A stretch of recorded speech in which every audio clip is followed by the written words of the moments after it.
Queridos, este deseo por más de Cristo es lo que la Biblia llama santificación. Ese pedido de más de ti quiero conocer, más de tu gracia, más de tu salvación gozar. Esto tiene que ver con algo que se conoce como santificación. Algunas personas han confundido santificación con impecabilidad. Y aunque casi o tienen cierta relación, la santificación no comienza cuando se deja de hacer cosas malas. La santificación comienza cuando el ser humano pecador, el ser humano malo, el ser humano que reconoce que es malo, desea saber más del único bueno, desea conocer más de la salvación de ese ser humano que se hizo hombre para salvar, que es Jesús. Por eso es que en nuestra vida, en la vida suya, que quizá todavía no tiene una cercanía mayor a la iglesia o a las cosas de la iglesia, o usted que ya está varios años en la iglesia, lo que le debería de preocupar, si le podemos decir preocupación, antes de preocuparse si deja esto o aquello, no ve esto, no ve aquello, no come esto, no come aquello, debería de preocuparse en conocer al autor del poder que nos capacita para ser santos, para parecernos a Él. Por eso es que Elisa White, después de una situación tan complicada como estamos viendo, ella escribe ese himno, más de Jesús deseo saber, más de su gracia conocer. El apóstol Juan es un buen ejemplo de este proceso. En la vida del discípulo Juan se ejemplifica la verdadera santificación. Durante los años de su íntima asociación con Cristo, a menudo fue amonestado y prevenido por el Salvador y aceptó sus reprensiones. A medida que el carácter divino del divino maestro se le manifestaba, Juan vio sus propias deficiencias y esta revelación le humilló.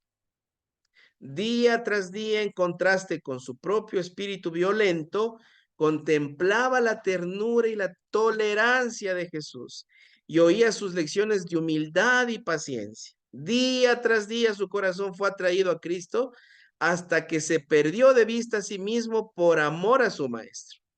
El poder y la ternura, la majestad y la mansedumbre, la fuerza y la paciencia que vio en la vida diaria del Hijo de Dios, llenaron su alma de admiración. Sometió su temperamento resentido y ambicioso al poder con ese deseo de ser parecido a Cristo. Ese amor divino realizó en él una transformación de carácter. Ahora, queridos hermanos y queridos amigos, yo quiero que ustedes se den cuenta que en el apóstol Juan nosotros podemos ver qué es ir siendo santificado. Por eso es que el consejo que se nos ha dado a nosotros, a todos los cristianos y que los pastores siempre les vamos a recomendar, ¿no? Es poder tener un encuentro personal con Jesús. Miren, yo les voy a decir algo que quiero que no me entiendan mal, pero yo tengo que decirles, hermanos, que nosotros necesitamos preocuparnos más, trabajar más en tener ese encuentro con Jesús, un encuentro real, no un encuentro que nos cuenten o que nos digan, si nosotros mismos querer tener ese encuentro, para que nuestra vida, mientras se ve reflejada en esta vida de amor, de abnegación del Padre, de Jesucristo, su Hijo, nos vaya transformando y eso nos obre en nosotros cambios, esos cambios que esperamos que se den. Entonces, el llamado hijo del trueno, ¿no? Al haber pasado tiempo real, una relación transformadora con el maestro, termina siendo llamado el discípulo del amor. La santificación no es sentimentalismo. La santificación bíblica no consiste en una poderosa emoción. He aquí donde muchos son inducidos al error. hacen que sus sentimientos constituyan su criterio. Cuando se sienten alborozados o felices, pretenden que están santificados. Este es el otro extremo. Los sentimientos felices o la ausencia de gozo no es evidencia ninguna de una persona o que una persona está o no santificada.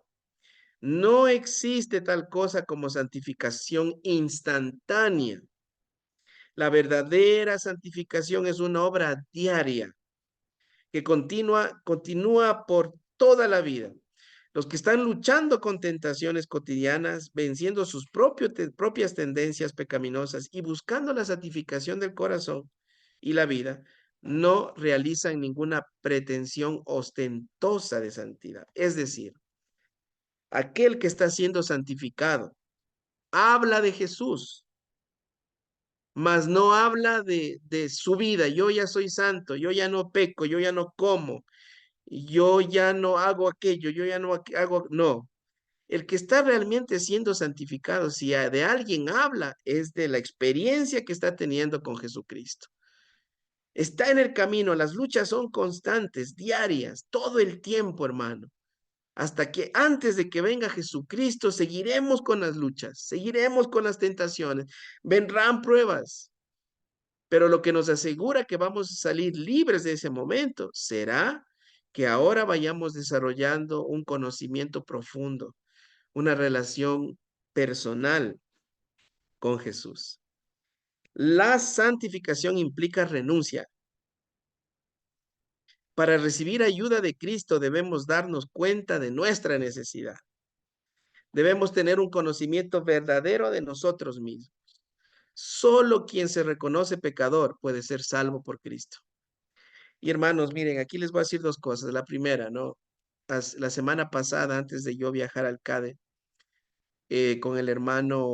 con uno de los hermanos de la iglesia, la Armenia, tuvimos que ir a visitar otra vez el centro de rehabilitación.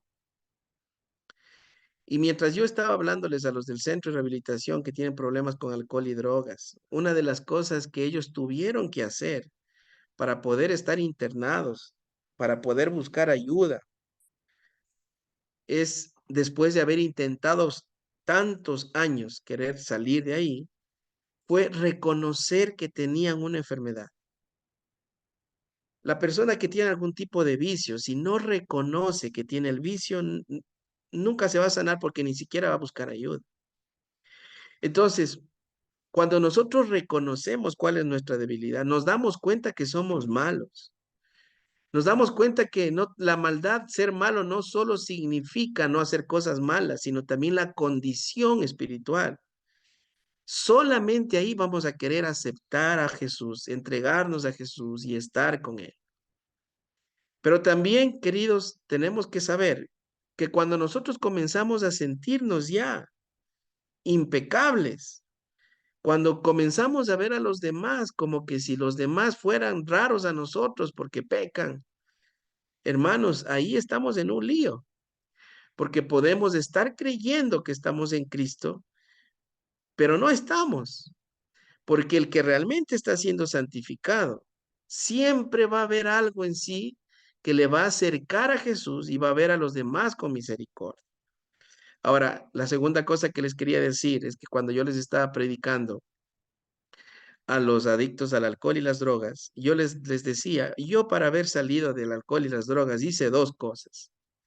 La primera, reconocí que tenía un problema y entonces me entregué a Jesús y me bauticé y me entregué por completo. Yo no pensaba que iba a terminar siendo un pastor, ¿verdad? Por eso es que nosotros no nos tenemos que preocupar de nada más que solo eso, entregarnos a Jesús y Él va a hacer lo que no podemos. Y Él nos pondrá donde nosotros necesitamos.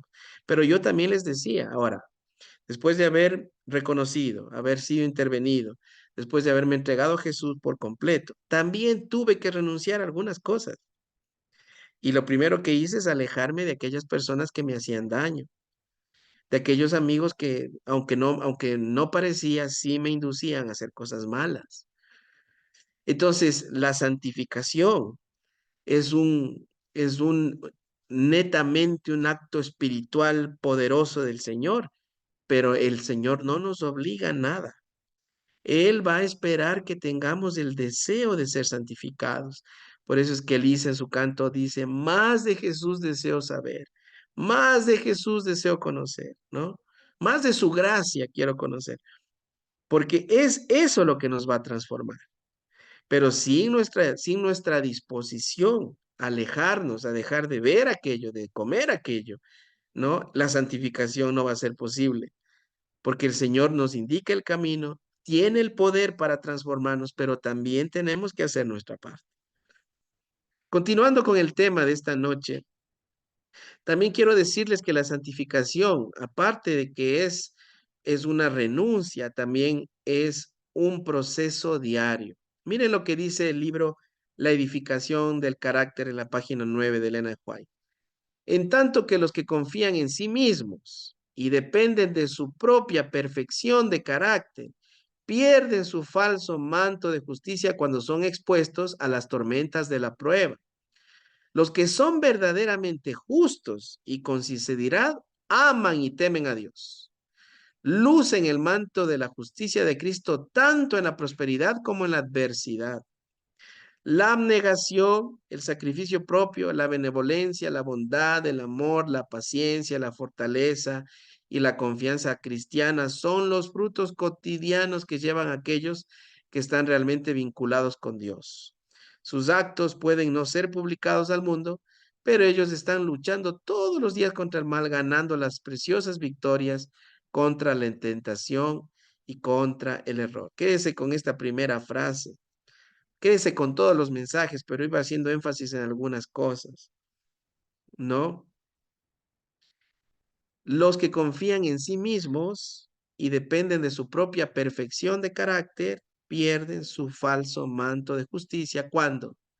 Cuando son expuestos a las tormentas de la prueba. Seguimos con el tema, la santificación implica depender de Dios. El verdadero seguidor de Cristo no hará jactanciosas afirmaciones de santidad. Es por medio de la ley que el pecador es declarado culpable. Ve su propia pecaminosidad en contraste con la perfecta justicia que la ley prescribe. Y esto lo lleva a la humildad y al arrepentimiento. Se reconcilia con Dios mediante la sangre de Cristo y así mientras continúe caminando con Él, obtendrá un sentido más nítido de la santidad de carácter y de la naturaleza trascendente. Hermanos y amigos, el Evangelio no fue escrito, o al menos cuando nosotros vamos a la Biblia y comenzamos a estudiar la vida de Jesucristo, nos vamos a dar cuenta que Jesús vino a ser lo más sencillo posible. En su vida, Él dejó lecciones muy básicas de cómo poder ser transformados y cómo vivir una vida de transformación. Y una de las cosas que el Señor Jesucristo nos enseñó, siendo Jesús, es que Él nos enseñó dependencia de su Padre, aunque Él también es Dios. Pero Él dijo varias veces, yo no hago las cosas por mí mismo, yo hago lo que mi Padre me ordena. Él aprendió a someterse porque dependía, porque nos quería dejar una muestra. Lo mismo pasó con el bautismo. Él se bautizó no a niñito, se bautizó a los 30 años. ¿Y por qué lo hizo? Porque nos quería dejar ejemplo. Ahí está en la Biblia. Entonces, cuando ustedes van a la Biblia y ven a Jesús, se van a dar cuenta de lecciones maravillosas que Él nos dejó para que entendamos lo que es vivir en Él, pero también vencer en Él. Volviendo al caso de Juan, solamente después de que Jesús murió, resucitó y se fue al cielo, Juan fue transformado. ¿Cuántos años pasaron al menos? 3 años al menos. Por eso es que el texto inicial dice al que persevere. Hermano, la vida cristiana, nunca el Señor Jesús nos hizo la promesa de que no iba a haber problemas, de que no iban a haber dificultades. Fuese lindo que Jesús hubiese dicho, al que se entregue a mí y al que se bautice en mí y que vive en mí, nunca le faltará nada y no tendrán problemas. No, no. Pero Jesús fue real porque sabía en qué mundo nos dejó. Y él dijo, en el mundo hallaréis aflicción, pero tranquilos, yo he vencido al mundo. En otras palabras, yo sé el camino para poder vencer en el mundo. Él dijo así, no teman, porque yo estaré con vosotros siempre, hasta el fin del mundo. Eso quiere decir, queridos, que Jesús hizo la promesa de estar con nosotros. ¿Cómo podemos vencer? La única manera de vencer, y por eso el título de nuestro sermón de esta noche es Venciendo en Cristo, la única manera para vencer es estando en Cristo. Yo no sé qué es lo que le esté pasando a usted en este momento. Yo no sé qué situaciones difíciles esté viviendo, pero lo que yo sí le puedo decir, mis queridos hermanos y amigos, es que Jesús nos puede dar la victoria. ¿Cómo podemos aplicar esto a nuestra vida? Es claro que estamos viviendo tiempos solemnes, difíciles, pues todos los acontecimientos apuntan al fin de esta tierra. Hermanos, nunca en todos los años que yo tengo de vida, mis 42 años, había visto que la delincuencia se haya puesto tan fuerte en nuestro país. Quizá usted tuvo una visión local y yo como pastor he tenido que estar aquí, fuera de aquí, en varias ciudades del país y fuera del país. Nunca había visto tanta confusión en la gente, en el aspecto religioso, en el aspecto moral, nunca como hoy. Esto nos muestra que este mundo pronto se va a acabar. Somos llamados a proclamar el pronto regreso de Cristo como la solución a todo el dolor y el sufrimiento. Pero hoy deberíamos detenernos un momento a pensar si antes de proclamar al mundo que Jesús pronto volverá, no deberíamos advertirnos a nosotros mismos sobre esta verdad. Quizá deberíamos decirnos, debo cambiar alguno de mis hábitos y alimentarme mejor, dedicar más tiempo a la Biblia y la oración y involucrarme más en el cuidado de los que sufren. El pronto regreso de Jesús no es un eslogan evangelizador, sino un faro que debe dirigir cada decisión y elección de nuestros días. Yo esta noche, para terminar este espacio de la meditación, les quiero hacer esta invitación, hermanos. Yo les quiero hacer esta invitación. ¿Cuántos de ustedes quisieran decir, Jesús, ayúdame a vencer? No le voy a pedir a usted que me escriba, yo tengo este problema, yo tengo, no. Solamente ponga tal vez un corazoncito en la pantalla para saber que usted, o de pronto levante su manito para saber que usted decide, Señor Jesús, yo deseo que tú me ayudes a vencer. Quiero vencer en ti este problema que tengo, esta situación, este vicio, esta tentación, esta situación dura con mis hijos. Es esto, Señor, ayúdame a vencer en ti. Pero también tener la disposición de acercarnos a Jesús, hermanos, porque sin Jesús no vamos a poder. Muy bien, buenas decisiones a todos los que han escrito. Así que pues, hermanos, permítanme terminar haciendo una oración por esta decisión que acaban de tomar. Vamos a orar. Querido Jesús, te damos gracias porque tú eres bueno y porque de alguna manera, Padre eterno, también tú provees lo que necesitamos para poder estar alertas. Señor, tu palabra nos muestra que la única manera de vencer es estando en ti. Padre, te suplico, te ruego, te imploro que tengas compasión y que, Padre, nos ayudes a vencer. Solo tú, Señor, nos puedes ayudar. En tus manos coloco la vida de mis hermanos. Te pido que los bendigas, que nos ayudes, Señor, a santificarnos cada día más. En otras palabras, acercarnos y conocerte más y más a ti, Señor, y de tal manera que también nuestras vidas vayan siendo transformadas. Oro, Señor, especialmente por Rosita, que está con nosotros, que tú la bendigas, que la guardes y que permitas que siga conociéndote más, siga bendiciendo su vida con tu presencia. Padre, todo esto yo te pido sin merecer, en el nombre poderoso de Jesús. Amén y amén. Que Dios nos bendiga, queridos.